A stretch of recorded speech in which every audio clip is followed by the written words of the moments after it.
സമയം കുത്തിയോ അതോ ഒറ്റ കുത്തിന് ചത്തോ? അല്ലെങ്കിലും സ്ഥാനം നോക്കി കുത്തിയ ഒറ്റ കുത്ത് മതി.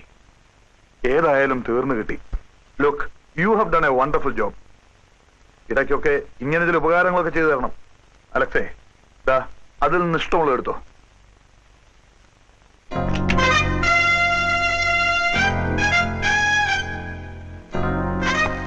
അലക്സ്, നിന്നെ എനിക്ക് ഇഷ്ടപ്പെട്ടു. എന്റെ കൂടെ നിൽക്കാമോ?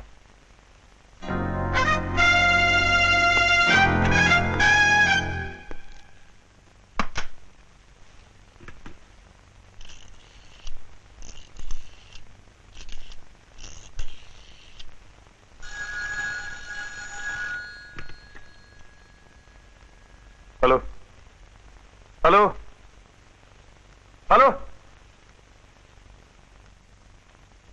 Kev Shah speaking.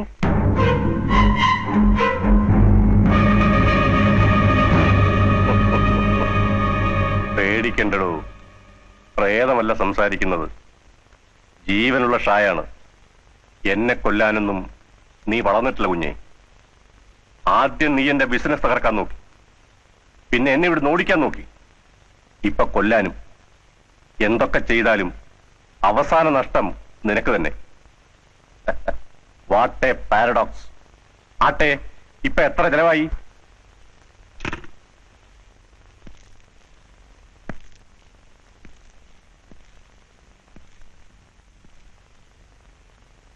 ഞാൻ ചോദിച്ചതിന് നീ മറുപടി പറഞ്ഞില്ല. എന്തുകൊണ്ടാണ് എന്നെ കൊല്ലാതിരുന്നത്? സാറിന്റെ മുഖത്തേക്കൊന്ന് സൂക്ഷിച്ചു നോക്കിയേ. എന്നെ എവിടെയെങ്കിലും വെച്ച് കണ്ടായിട്ട് ഓർക്കുന്നുണ്ടോ? എങ്ങനെ ഓർക്കാനാ? 10-20 കൊല്ലായില്ലേ. ആരുമില്ലാതെ റോഡിൽ ബോധം കെട്ട് കിടന്നിരുന്നൊരു പയ്യനെ സാറെടുത്ത് അനാഥാലയത്തിലെത്തിച്ചു. അതെ, കമ്പനി സ്പോൺസർ ചെയ്യുന്ന അലക്സാണ്ടർ.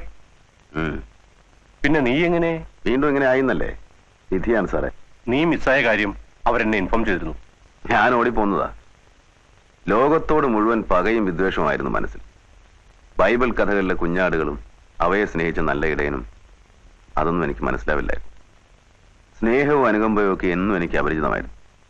ജീവിതത്തിൽ ആദ്യമായിട്ട് സ്നേഹമുള്ളൊരു വാക്ക് പറയുന്ന സാറാ. സാറിന്റെ ജീവൻ രക്ഷിച്ചത് അതിനൊരു പ്രത്യുപകാരമായിട്ട് കരുതിയാൽ മതി.